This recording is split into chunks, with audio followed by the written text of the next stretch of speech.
The Holy Gospel according to St. Matthew, the 24th chapter. Glory to you, Lord. Jesus said, "But about that day and hour no one knows, neither the angels of heaven nor the Son, but only the Father. For as the days of Noah were, so will be the coming of the Son of Man. For as in those days before the flood they were eating and drinking, marrying and giving in marriage, until the day Noah entered the ark. And they knew nothing until the flood came and swept them all away. So too will be the coming of the Son of Man. Then two will be in the field. One will be taken, and one will be left. Two women will be grinding meal together. One will be taken, and one will be left. Keep awake, therefore, for you do not know on what day your Lord is coming. But understand this, if the owner of the house had known in what part of the night the thief was coming, he would have stayed awake and would not have let his house be broken into. Therefore, you also must be ready, for the Son of Man is coming at an unexpected hour." The Gospel of the Lord. I'm never going to be accused of being the most observant person in the world, but especially on Sunday mornings. From the time I wake up, I have sort of this tunnel vision, and all I can focus on is what's going to happen in the worship services. I may walk by you in the hallway and not even notice you're there. If that's happened, I apologize. If it's going to happen, I apologize. I'm just so focused on what's going to happen right here, right now. And this happens from the time I wake up in the morning. I get up at about 5 o'clock. I get ready. I get dressed. I go to church. I start working on my sermon, or I continue to work on my sermon. I get it all ready, all for this moment. This was especially true one day in October in 2015. Maybe you remember October the 4th, 2015, and what happened then. The weathermen said that we might get some rain that day. Actually, they said that we might have a little bit of flooding that day. And so, when I woke up the next morning, I wasn't surprised that it was raining outside. It wasn't raining cats and dogs or anything. It was steadily coming down. And so, at the time, I was a pastor in Newberry, and I had the 45-minute commute. And so, I would leave at about 5:30, 6 o'clock to get there. And so, I got in my car, and I drove. And again, it was raining, but nothing horribly bad. I'd driven through much worse than that. But now, as I came into Newberry, I got a phone call, which people usually don't call at 6:30 in the morning unless something's really bad happened. And I saw who it was on my caller ID. It was one of my council members who was also a City of Newberry firefighter. And he was one of the ones that would always worry if we didn't have church, because if you didn't have church, well, there's no offering in the offering plate. So I pick up the phone and say hello, and he goes, "We aren't having church today, are we?" Well, yeah, why wouldn't we? He said, "Because the city's downtown is completely underwater. A lot of the bridges are washed out, and we really shouldn't have people out in this." Really? I had driven 45 minutes from Lexington to Newberry and had only noticed rain. That's it. But as the sun began to come up, I started looking around, and I noticed that the entire yard in the church was completely flooded. And as I waited around and made some phone calls and took care of everything to cancel church that day, I started home. And I realized that the creeks next to the interstate on I-26 had filled up to the point that it was about 2 inches from being on the road. As I drove home, I was driving through big puddles. I drove over the lake and saw how much it had risen. And then when I got to my house, I noticed that the creek that was 200 yards from my home had broken its banks and was now a raging river 50 feet from my house. Apparently, it had been that way when I left a couple hours before. But in my totally oblivious state, I missed every single sign of flooding that there was. Totally oblivious to the fact that my life was in danger the entire time I was in the car. Now, I'm sure that I'm not the only person in the room here that's ever missed out on seeing a sign. I mean, how many of you have ever gotten a speeding ticket? 5 of you, good. Okay. So I don't know about you, but now some people get your speeding tickets because you've got a bit of a lead foot. You probably ought to work on that. But if you're like me, every speeding ticket I've gotten is because I just didn't see the speed limit sign change. You know, I was tootling along going 55 miles an hour and it dropped to 45 and I'm still going 50 miles an hour. I don't notice a sign, but I do notice the blue lights that are behind me, right? I mean, there's all kinds of signs that are right there in front of our faces, and yet we miss them, don't we? I mean, some people completely miss that their job's about to come to an end. Maybe they've gotten some bad performance ratings, or maybe the talk is that the whole business is going to close, and yet somehow they miss that. Or that a marriage is coming to an end. They completely miss the signs of the arguments and the complete butting of heads and talking past each other. And then they end up completely shocked when the letter comes. Or perhaps it's a health problem that, you know, you've been feeling a little off lately, but, you know, it'll go away until you finally go to the doctor, and then it's something very serious.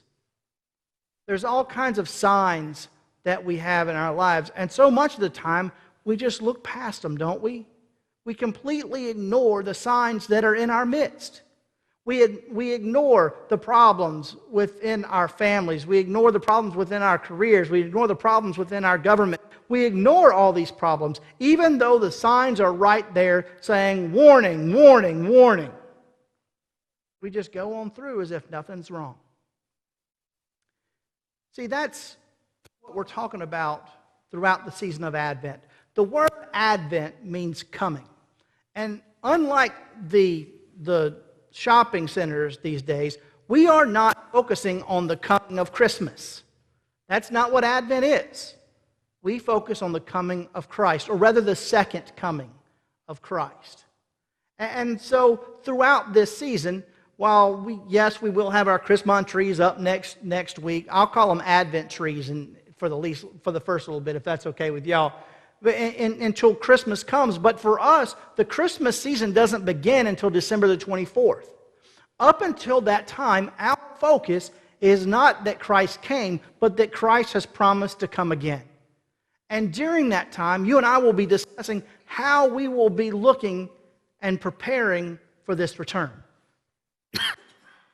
Now, to be fair, over the course of Christian history, a lot of people have tried to figure out when this is going to be.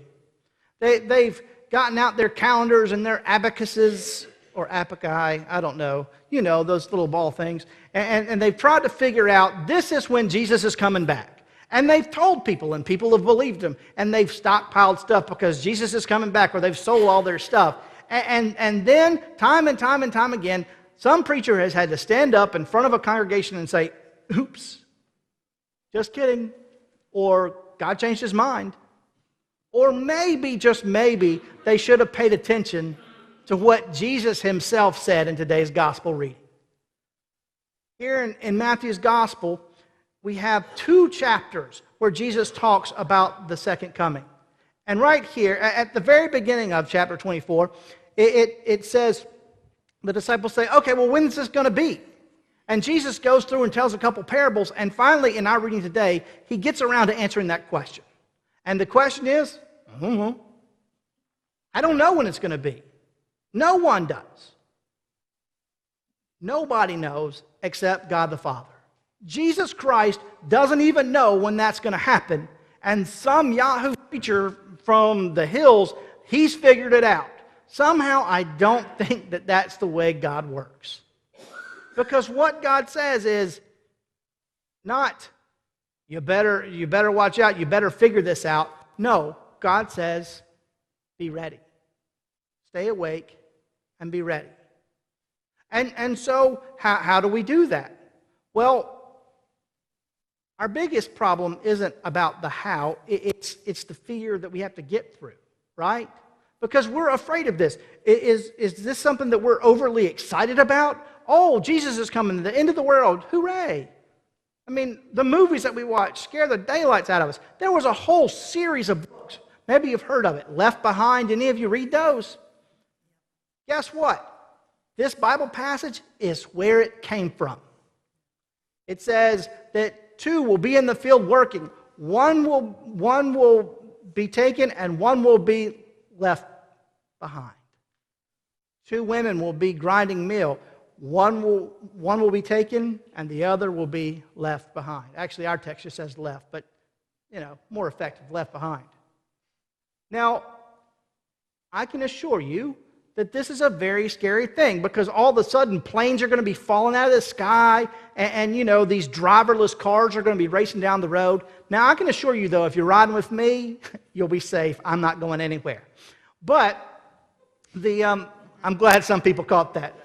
So the reality is, though, I'm not sure that that's what Jesus is saying here. Jesus is telling us to be prepared. And as we're being prepared, life is still going to be going on. Right? Because that's how it happens. Life goes on. Because you could be out working with someone one day, and the next day, that person could be gone. Maybe they move away. Maybe they just don't show up. Maybe they die. One will be taken, and one will be left behind. That's life. That's not the end of the world. That's just another day, isn't it? And so as we go through this life, we have the promise that Jesus is going to be coming back. And yes, because of that, we need to live in a state of readiness. So what does that mean? How are we going to know? Well, the first thing we need to do is we need to look for the signs. We need to look for God's presence. Now, the signs I'm talking about, earthquakes and famine and war and rumors of war and all these things, which, by the way, are always going on anyway. The signs I'm talking about to prepare us for Christ's return is to look for Christ in our midst right now. To look for the signs of His presence with us. And I promise you, my friends, God is present with us. We're just missing the signs. So the way we prepare ourselves is we begin by focusing on looking at those signs. Look at the signs of God in your midst.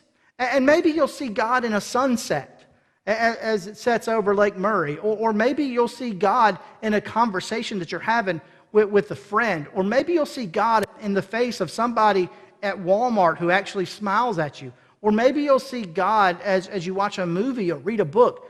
There's all kinds of ways that we could see God interacting with us every single day.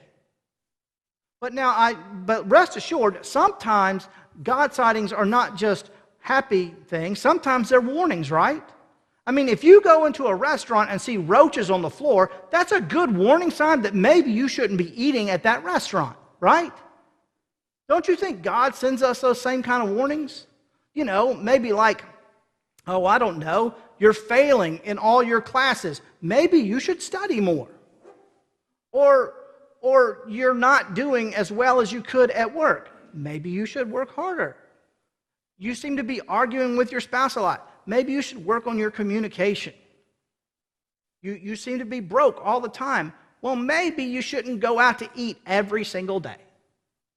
There's all kinds of warning signs that we have in our lives, and if we looked at them, could it not be that God is interacting with us saying, whoa, maybe that's not your best choice. Maybe that's not the way to go. And so, throughout this Advent season, I want to challenge you all to take some time to see the signs of God in your midst. Look for these God sightings. Mark them down every day. And maybe when you sit down as a family for dinner, go around the table and say, where did you see God today? What's God saying to you right now?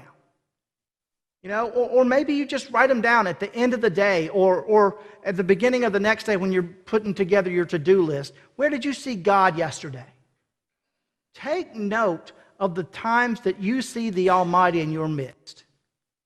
And see if that doesn't change the way that you see everything. When you look for the signs, you'll see the signs. And they're there. That you have a God who loves you. who cherishes you, who forgives you, who has called you by name. And it is that God who's coming again.